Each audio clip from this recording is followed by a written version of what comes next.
Hello दोस्तों, welcome to the examiner. इस channel पे आपका फिर से बहुत बहुत स्वागत है।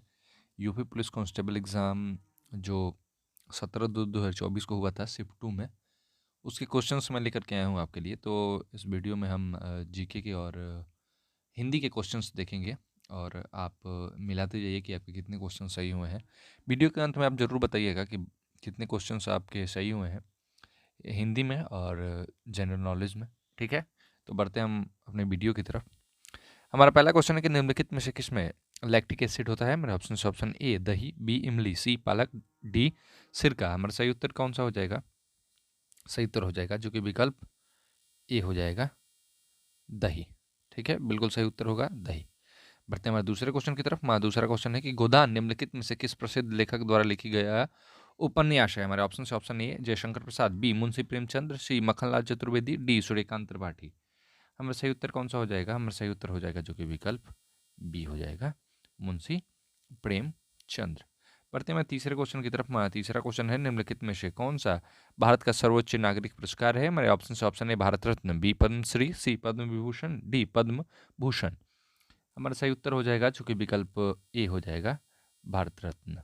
ठीक है, भारत रत्न भारत का सर्वोच्च नागरिक पुरस्कार है। बढ़ते हैं हमारे चौथे क्वेश्चन की तरफ। हमारा चौथा क्वेश्चन है निम्नलिखित में से किस दिन को भारत में संविधान दिवस के रूप में मनाया जाता है। मेरा ऑप्शन से ऑप्शन ए 15 अगस्त, बी 30 दिसंबर, सी 26 नवंबर, डी 26 जनवरी। सही उत्तर क्या हो जाएगा? हमारा सही उत्तर हो जाएगा जो कि विकल्प डी हो जाएगा, 26 जनवरी। बढ़ते हैं हमारे पांचवें क्वेश्चन की तरफ। हमारा पांचवा क्वेश्चन है साइबर साइबर क्राइम की शिकायत दर्ज कराने के लिए हेल्पलाइन नंबर क्या है। मेरा ऑप्शन से ऑप्शन है 1910, बी 1940, सी 1930, डी 1920। सही उत्तर हमारा क्या हो जाएगा? सही उत्तर हो जाएगा जो कि विकल्प सी हो जाएगा, 1930, जो कि साइबर क्राइम की शिकायत दर्ज कराने के लिए हेल्पलाइन नंबर है। ठीक है, बढ़ते हैं हमारे छठे क्वेश्चन की तरफ। हमारा छठा क्वेश्चन है गुड़ी पर्व निम्नलिखित में से किस राज्य का वसंत समय का त्यौहार है। हमारे ऑप्शन है उत्तराखंड, बी गुजरात, सी हिमाचल प्रदेश, डी महाराष्ट्र। हमारा सही उत्तर क्या हो जाएगा? हमारा सही उत्तर हो जाएगा जो कि विकल्प डी हो जाएगा, महाराष्ट्र। ठीक है, बढ़ते हैं हमारे सातवें क्वेश्चन की तरफ। हमारा सातवां क्वेश्चन है दशकीय जनगणना कराने की जिम्मेदारी निम्नलिखित में से किस मंत्रालय पे है। हमारे ऑप्शन से ऑप्शन ए आवास और शहरी मामलों का मंत्रालय, बी गृह मंत्रालय, सी सूचना और प्रसारण मंत्रालय, डी योजना मंत्रालय। हमारा सही उत्तर क्या हो जाएगा? हमारा सही उत्तर हो जाएगा जो कि विकल्प बी हो जाएगा, गृह मंत्रालय। ठीक है, बढ़ते हैं हमारे आठवें क्वेश्चन की तरफ। हमारा आठवां क्वेश्चन है राष्ट्रीय मानवाधिकार आयोग का मुख्यालय निम्नलिखित में से कहाँ स्थित है। हमारे ऑप्शन है बेंगलुरु, बी मैसूरू, सी नई दिल्ली, डी मुंबई। हमारा सही उत्तर हो जाएगा जो कि विकल्प सी हो जाएगा, नई दिल्ली। बढ़ते हैं हमारे नौवें क्वेश्चन की तरफ। हमारा नौवां क्वेश्चन है भारत का सबसे बड़ा अंतर विभागीय अभिसरण कार्यक्रम ऑपरेशन कार्यकल्प निम्नलिखित में से किस राज्य की सरकार द्वारा शुरू किया गया था। हमारे ऑप्शन है हिमाचल प्रदेश, बी महाराष्ट्र, सी गुजरात, डी उत्तर प्रदेश। हमारा सही उत्तर क्या हो जाएगा? हमारा सही उत्तर हो जाएगा जो कि विकल्प डी हो जाएगा, उत्तर प्रदेश।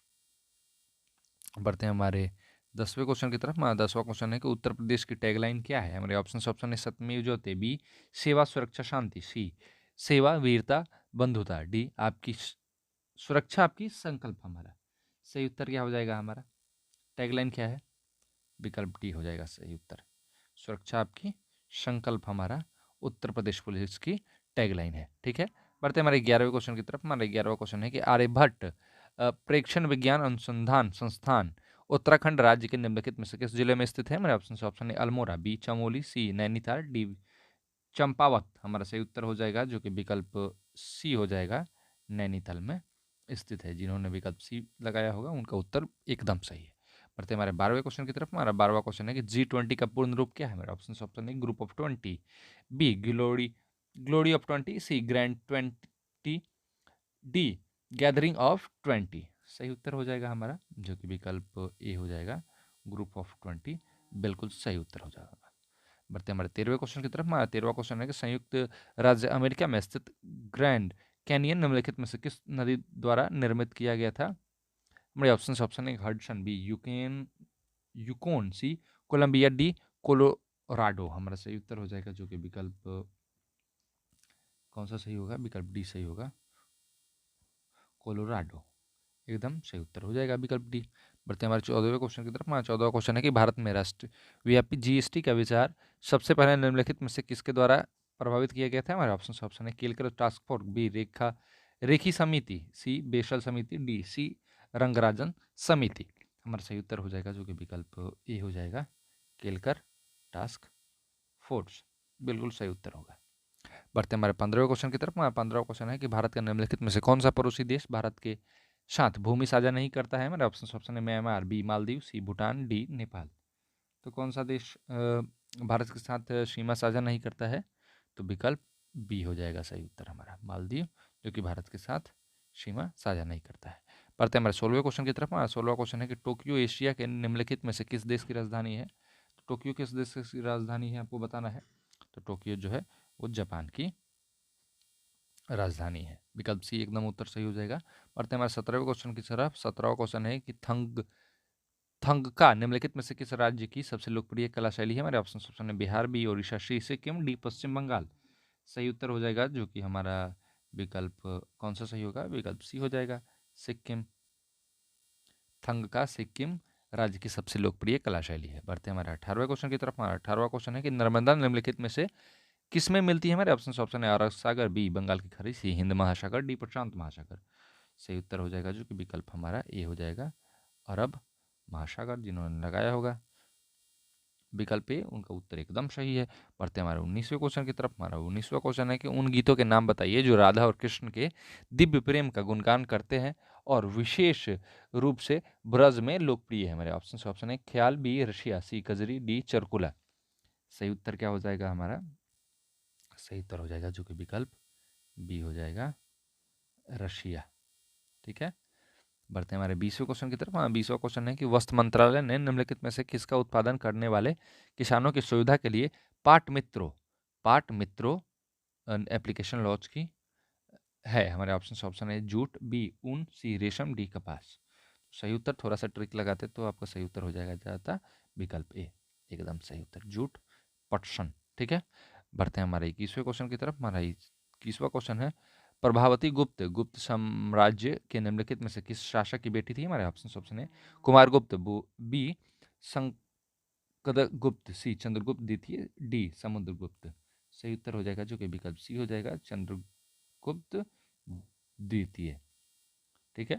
बढ़ते हैं हमारे 22वें क्वेश्चन की तरफ। हमारा 22वां क्वेश्चन है कि निम्नलिखित में से किसने संविधान के प्रत्येक पृष्ठ के किनारे बॉर्डर को डिजाइन किया था और इसे कलाकृतियों से सजाया था? हमारे ऑप्शन है श्री नंदलाल बोस, बी श्री जैमिनी रॉय, सी श्री सैयद हैदर रजा, डी श्री प्रेम बिहारी नारायण रायजादा। सही उत्तर क्या हो जाएगा हमारा? विकल्प कौन सा सही हो जाएगा? ए सही हो जाएगा, श्री नंदलाल बोस। ठीक है।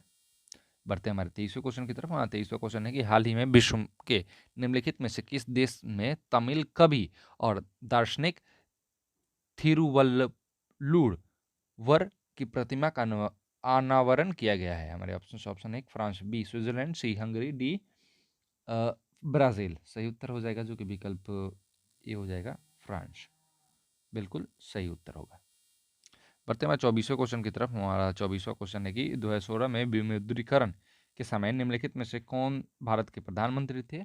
डिमोनेटाइजेशन के समय 2016 में भारत के प्रधानमंत्री कौन थे? हमारे ऑप्शन है श्री नरेंद्र मोदी, और यही विकल्प ए एकदम सही हो जाएगा। ठीक है। श्री नरेंद्र मोदी डिमोनेटाइजेशन के समय भारत के प्रधानमंत्री थे 2016 में। बढ़ते हैं हमारे 25वें क्वेश्चन की तरफ। हमारा 25वां क्वेश्चन है कि ऐसी अर्थव्यवस्था जिसमें निजी क्षेत्र और सरकार दोनों हो निम्नलिखित में से क्या कहलाती है? तो ये कहलाती है मिश्रित अर्थव्यवस्था। ठीक है। ऐसी अर्थव्यवस्था जिसमें निजी क्षेत्र और सरकार दोनों हो, मिश्रित अर्थव्यवस्था कहलाती है। बढ़ते हैं हमारे 26वें क्वेश्चन की तरफ। 26वां क्वेश्चन है कि भारतीय राष्ट्रीय आंदोलन की निम्नलिखित में से किस घटना के बाद रविन्द्रनाथ टैगोर ने अपना दर्द और गुस्सा व्यक्त किया था और अपना नाइटहुड का उपाधि त्याग दिया था? हमारे ऑप्शन है ज्वालियावाला बाग नरसंहार, बी कोमागाटा मारू हादसा, सी बंगाल का विभाजन, डी लाला लाजपत राय पर पुलिस का लाठीचार्ज।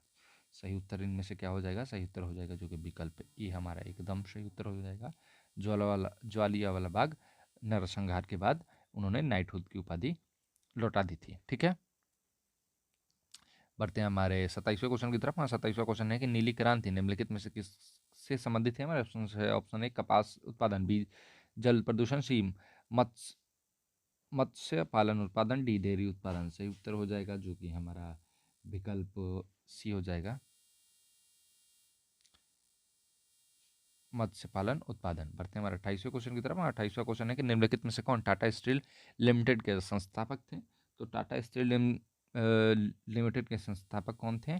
तो वो थे सर जमशेदजी नुसरवानजी टाटा। ठीक है, विकल्प डी एकदम सही हो जाएगा। जिन्होंने विकल्प डी लगाया होगा उनका उत्तर एकदम सही होगा। बढ़ते हैं हमारे 29वें क्वेश्चन की तरफ। 29वां क्वेश्चन है कि निम्नलिखित में से किस एप्लीकेशन का उद्देश्य नागरिक के डिजिटल दस्तावेज वॉलेट में प्रमाणिक डिजिटल दस्तावेज तक पहुंच प्रदान करके नागरिक का डिजिटल सशक्तिकरण करना है? हमारे ऑप्शन एक मतदाता helpline, voter helpline, B PMO India, C Umang, D DigiLocker. सही उत्तर क्या हो जाएगा? हमारा विकल्प डी हो जाएगा, डिजी लॉकर एकदम सही उत्तर होगा आपका। बढ़ते हैं हमारे 30वें क्वेश्चन की तरफ। हमारा 30वां क्वेश्चन है कि हाल ही में उत्तर प्रदेश के निम्नलिखित में से किस जिले में प्रथम पूर्ण बालिका सैनिक स्कूल का उद्घाटन किया गया है? तो कहाँ किया गया है? तो ये किया गया है मथुरा में। विकल्प एकदम सही हो जाएगा आपका उत्तर। बढ़ते हैं हमारे 31वें क्वेश्चन की तरफ। 31वां क्वेश्चन है कि निम्नलिखित में से किस बैंक ने रुपे नेटवर्क पर भारत का पहला कॉर्पोरेट क्रेडिट कार्ड लॉन्च किया है? हमारे ऑप्शन है ICICI bank, B IndusInd bank, C Canara bank, D SBI. सही उत्तर हो जाएगा जो कि विकल्प हो जाएगा बी हमारा, इंडसइंड बैंक। ठीक है, बढ़ते हैं हमारे 32वें क्वेश्चन की तरफ। 32वां क्वेश्चन है कि याया त्सो भारत के निम्नलिखित में से किस राज्य या केंद्र शासित प्रदेश में स्थित पहला जैव विविधता विरासत स्थल है? हमारे ऑप्शन है हिमाचल प्रदेश, बी जम्मू और कश्मीर, सी उत्तराखंड, डी लद्दाख। हमारा सही उत्तर हो जाएगा जो कि विकल्प हो जाएगा सही, डी लद्दाख। ठीक है, बढ़ते हैं हमारे 33वें क्वेश्चन की तरफ। 33वां क्वेश्चन है कि उत्तर प्रदेश राजस्व संहिता 2006 के अनुसार राज्य सरकार प्रत्येक जिले में कितने कलेक्टर नियुक्त करेगी? तो इसका सही उत्तर हो जाएगा जो कि विकल्प ए हो जाएगा, एक ही कलेक्टर नियुक्त करेगी। ठीक है, बढ़ते हैं हमारे 34वें क्वेश्चन की तरफ। 34वां क्वेश्चन है कि वर्तमान में इलाहाबाद उच्च न्यायालय में न्यायाधीशों की स्वीकृत संख्या कितनी है? तो वर्तमान में 160 है, विकल्प सी एकदम सही उत्तर हो जाएगा हमारा। बढ़ते हैं हमारा 35वें क्वेश्चन की तरफ। 35वां क्वेश्चन है कि भारत की स्वतंत्रता के बाद उत्तर प्रदेश राज्य के पहले मुख्यमंत्री निम्नलिखित में से कौन थे? तो हमारे ऑप्शन है Shri Govind Ballabh Pant, B Shri N D Tiwari, C Shri Yogi Adityanath, D Shri Kalyan Singh. तो आंख मूंद के आप जिन्होंने श्री गोविंद वल्लभ पंत लगाया होगा उनका उत्तर एकदम सही होगा, बाकी तीन उत्तर गलत हैं। भारत की स्वतंत्रता के बाद उत्तर प्रदेश राज्य के पहले मुख्यमंत्री श्री गोविंद वल्लभ पंत थे। ठीक है, बढ़ते हैं हमारे 36वें क्वेश्चन की तरफ। 36वां क्वेश्चन है कि निम्नलिखित में से कौन सी एक व्यापक और दूरदर्शी पहल है जिसका उद्देश्य उत्तर प्रदेश राज्य में महिलाओं को सुरक्षा, सलामती और आत्मनिर्भरता के लिए सशक्त बनाता है? मेरा ऑप्शन है mission Shakti, B mission Vamini, C mission Sunita, D mission Vanita. हमारा सही उत्तर हो जाएगा जो कि विकल्प ये हो जाएगा मिशन शक्ति। ठीक है, एकदम उत्तर सही होगा विकल्प पे। बढ़ते हैं हमारे 37वें क्वेश्चन की तरफ। 37वां क्वेश्चन है कि उत्तर प्रदेश राज्य की सीमा निम्नलिखित में से किस राज्य की सीमा को नहीं छूती है? हमारे ऑप्शन है तेलंगाना, बी हरियाणा, सी उत्तराखंड, डी बिहार। सही उत्तर क्या हो जाएगा? हमारा सही उत्तर हो जाएगा जो कि विकल्प ये हो जाएगा, तेलंगाना को नहीं छूती है, बाकी तीनों राज्य को छूती है। ठीक है, आप कमेंट करके बताइए तो कि उत्तर प्रदेश राज्य कुल कितने राज्यों की सीमा को छूती है? कमेंट करके आप बताइए जरूर। बढ़ते हैं हमारे 30वें क्वेश्चन की तरफ। और 30वां क्वेश्चन है कि दक्षिण अफ्रीका की सबसे ऊंची चोटी अनामुडी है जो निम्नलिखित में से किस पर्वत श्रृंखला में स्थित है? हमारा ऑप्शन है बेलिकोंडा श्रृंखला, बी विंध्य श्रृंखला, सी नीलगिरी श्रृंखला, डी बालाघाट श्रृंखला। सही उत्तर हो जाएगा जो कि हमारा विकल्प सी हो जाएगा, नीलगिरी श्रृंखला। ठीक है, अब जीके और जीएस की क्वेश्चन समाप्त होते हैं। बढ़ते हैं हमारे हिंदी के सेक्शन की तरफ। अगर वीडियो अगर यहाँ तक आप देख रहे हैं तो वीडियो को लाइक कर दीजिएगा, चैनल पर नए हो तो सब्सक्राइब कर दीजिएगा और कमेंट करके बताइए अभी कि 38 क्वेश्चंस में से आपके कितने क्वेश्चंस जीके जीएस के सही हुए हैं। अब बढ़ते हैं हमारे अब हिंदी के सेक्शन की तरफ। हिंदी का सेक्शन क्या बोला है? पहला क्वेश्चन है कि निम्नलिखित में से किस वाक्यांश के लिए दिया गया शब्द सुसंगत है? हमारा ऑप्शन है शत्रु को जीतने वाला, अजात शत्रु, बी आदि को से अंत तक, आघोपांत, सी जो पहले ना हुआ हो, होनहार, डी जो पढ़ा ना गया हो, अपन अपठनीय। सही उत्तर क्या हो जाएगा? सही उत्तर हो जाएगा जो कि विकल्प बी हो जाएगा, आदि से अंत तक,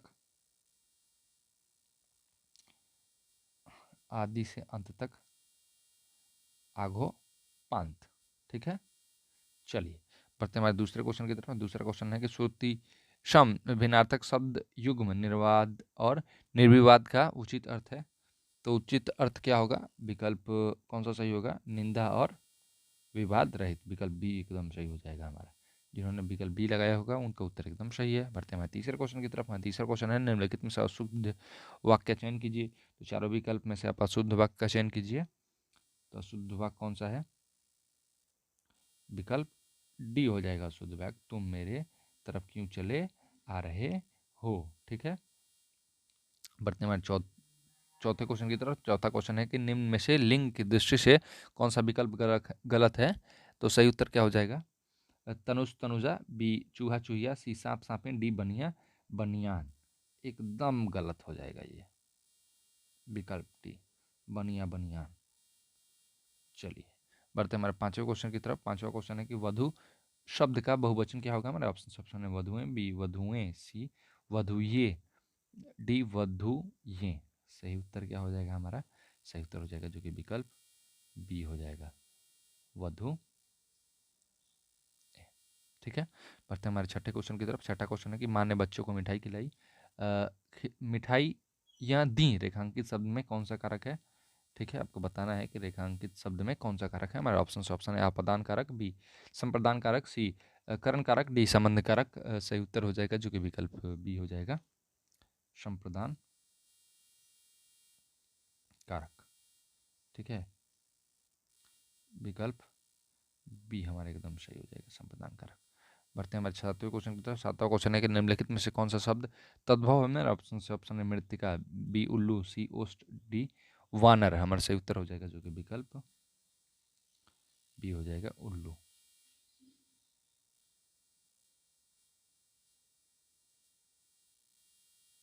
ठीक है, चलिए बढ़ते हैं हमारे आठवें क्वेश्चन की तरफ। आठवां क्वेश्चन है निम्नलिखित में से कौन सा शब्द तत्सम है? हमारा ऑप्शन है शुष्क, बी सिंह, सी सांवला, डी सिख। सही उत्तर हो जाएगा जो कि विकल्प ए हो जाएगा, शुष्क। एकदम सही उत्तर हो जाएगा हमारा।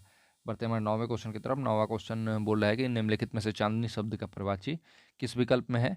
तो चांदनी शब्द का प्रवाची हमारा कौन सा हो जाएगा? सही उत्तर विकल्प सी हो जाएगा, सही उत्तर हमारा कौमुदी ज्योत्सना। ठीक है, बढ़ते हैं हमारे 10वें क्वेश्चन की तरफ। 10वां क्वेश्चन है निम्नलिखित में से निश्चयवाचक सर्वनाम है? हमारे ऑप्शन है कौन, क्या, यह, कुछ। सही उत्तर हो जाएगा जो कि विकल्प सी हो जाएगा हमारा, यह निश्चयवाचक सर्वनाम है।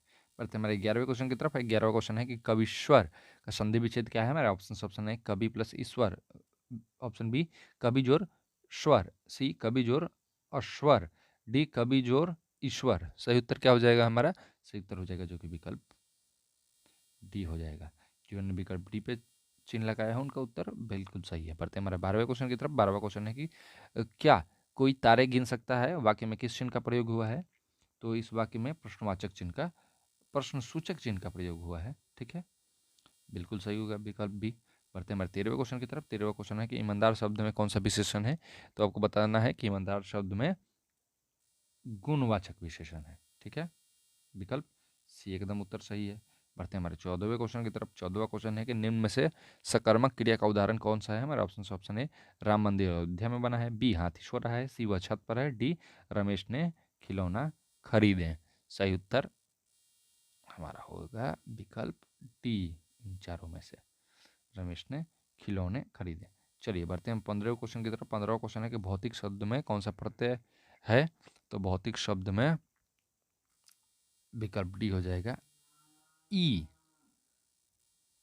प्रत्यय है। ठीक है, बात है हमारे 16वें क्वेश्चन की तरफ। 16वां क्वेश्चन है कि निर्भिमान शब्द में कौन सा उपसर्ग है?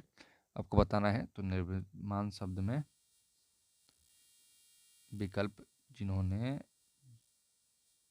बी लगाया होगा उनका उत्तर एकदम सही होगा जी, निर।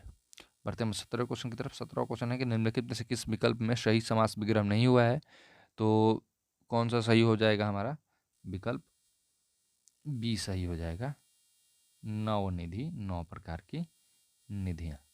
ठीक है, ये विकल्प सही उत्तर हो जाएगा हमारा। बढ़ते हैं 18वें क्वेश्चन की तरफ। 18वां क्वेश्चन है कि आकर्षण का विलोम शब्द है, तो आकर्षण का विलोम शब्द हो जाएगा विकर्षण। ठीक है, विकल्प डी सही उत्तर होगा। बढ़ते हैं हमारे 19वें क्वेश्चन की तरफ। 19वां क्वेश्चन है कि सब और विपत्ति का होना, इस अर्थ का सही लोकोक्ति निम्नलिखित में से कौन सी है?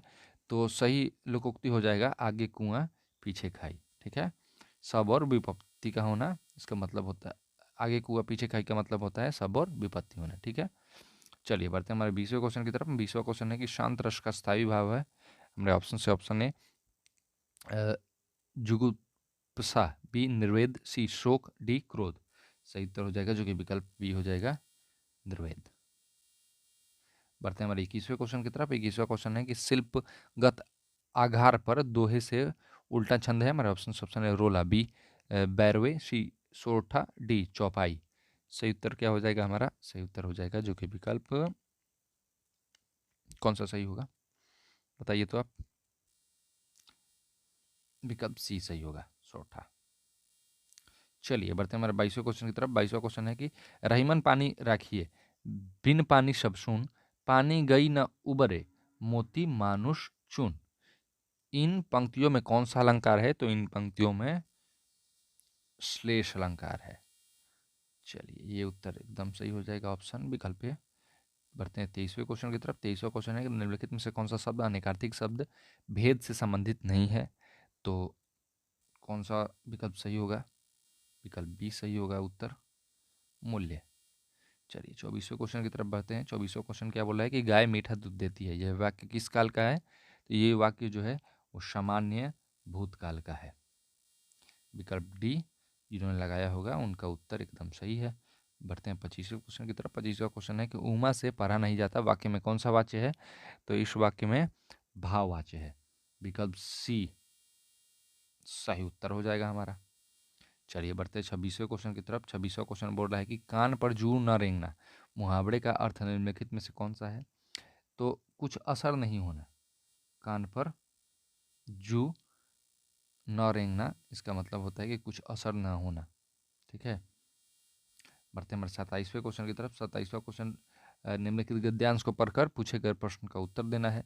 अब इस गद्यांश को आप बढ़िया से पढ़िए, उसके बाद गद्यांश से रिलेटेड उत्तर आपने दिया होगा। चलिए देखते हैं कि आपका कौन सा आपने लगाया है उसका विकल्प सही है। गद्यांश का उचित शीर्षक दीजिए। तो गद्यांश का उचित शीर्षक हो जाएगा आपका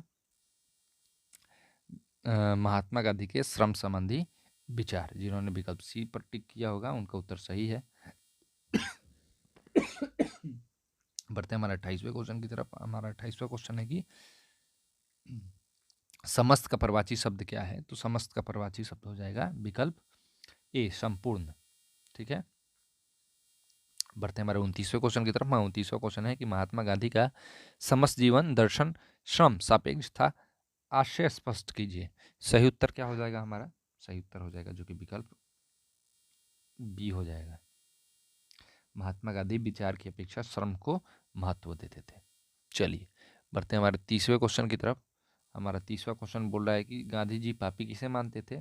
तो आपने गद्यांश पढ़ा है, तो गांधी जी पापी उसे मानते थे श्रम न करने वाले को गांधी जी पापी मानते थे। ठीक है, चलिए उत्तर जिन्होंने विकल्प बी लगाया होगा उनका उत्तर तो सही है। बढ़ते हैं हमारे 31वें क्वेश्चन की तरफ। हमारा 31वां क्वेश्चन है कि गद्यांश के आधार पर चोर की परिभाषा क्या है? तो गद्यांश जब पढ़ा है तो आपने गद्यांश के आधार पर चोर की परिभाषा है बिना श्रम भोजन करना। ठीक है, चलिए बढ़ते हैं हमारे 32वें क्वेश्चन की तरफ। 32वां क्वेश्चन है कि वह बिल्कुल थक गया है, इस वाक्य में कौन सा क्रिया विशेषण है? तो इस वाक्य में विकल्प सी परिणामवाचक क्रिया विशेषण है। बढ़ते हैं हमारे 33वें क्वेश्चन की तरफ। 33वां क्वेश्चन है कि निम्नलिखित में से मृदु शब्द का परिवाची शब्द कौन सा है? तो मृदु का परिवाची क्या हो जाएगा? कूल हो जाएगा। विकल्प बी सही उत्तर हो जाएगा। बढ़ते हैं हमारे 34वें क्वेश्चन की तरफ। 34वां क्वेश्चन है कि श्रुतिशम भिन्नार्थक शब्द युग्म दीन दीन का सही अर्थ निम्नलिखित में से कौन सा है? तो इसका सही अर्थ हो जाएगा दिवस और गरीब। विकल्प बी सही उत्तर हो जाएगा। बढ़ते हैं हमारे 35वें क्वेश्चन की तरफ। 35वां क्वेश्चन है कि आंखों के सामने वाक्यांश के लिए निम्नलिखित में से सही शब्द क्या होगा। तो आंखों के सामने क्या हो जाएगा, प्रत्यक्ष। ठीक है, चलिए, आपने सुना ही होगा कि प्रत्यक्ष को प्रमाण की क्या आवश्यकता है। तो उसी में आंखों के सामने का वाक्यांश के लिए निम्नलिखित में से जो प्रत्यक्ष शब्द है वो सही होगा। चलिए, बढ़ते हैं हमारे 36वें क्वेश्चन की तरफ। 36वां क्वेश्चन है कि पंचवटी निम्नलिखित में से किसकी रचना है। हमारे ऑप्शन है Sumitra Nandan Pant, option B Maithili Sharan Gupt, option C Premchand, option D Hari औश औघ। हमारा सही उत्तर हो जाएगा जो कि विकल्प हो जाएगा मैथिली शरण गुप्त की रचना है पंचवटी। बढ़ते हैं 37वें क्वेश्चन की तरफ। 37वां क्वेश्चन है कि निर्जा कृति निम्नलिखित में से किसकी है। हमारे ऑप्शन है महादेवी वर्मा, बी सुमित्रा नंदन पंत, सी तुलसीदास, डी चंदवरदाई। सही उत्तर हो जाएगा जो कि विकल्प ए हो जाएगा, महादेवी वर्मा की कृति है निर्जा। बढ़ते हैं हमारे 38वें और लास्ट क्वेश्चन की तरफ। लास्ट क्वेश्चन है कि हिंदी भाषा किस भाषा से उत्पन्न हुई है। हमारे ऑप्शन है बिहारी, बी अपभ्रंश, सी संस्कृत, डी द्रविड़। सही उत्तर हो जाएगा जो कि विकल्प बी हो जाएगा, अपभ्रंश। ठीक है, तो आपने सारे क्वेश्चंस मिला लिए हैं हिंदी के भी कि कौन कौन से आपके विकल्प सही हैं। तो कमेंट करके बताइए कि हिंदी में आपके कितने सही हुए हैं और जनरल नॉलेज में आपके कितने सही हुए हैं, और कमेंट करके बताइएगा कि दोनों मिलाकर कितने सही हुए हैं। चलिए, थैंक यू दोस्तों इस वीडियो को अंत तक देखने के लिए, और भी प्रीवियस ईयर के वीडियोज़ मैं आपके लिए लेकर के आऊँगा। तो आज के लिए बस इतना ही। ऑल द बेस्ट आपके आने वाले एग्ज़ाम्स के लिए। और अगर वीडियो अच्छा लगा हो तो लाइक ज़रूर करें और शेयर करें। अगर आप चैनल पर नए हो तो सब्सक्राइब ज़रूर कर लें। मिलते हैं अगले वीडियो में, तब तक के लिए आप देखते रहिए द एग्जामिनर।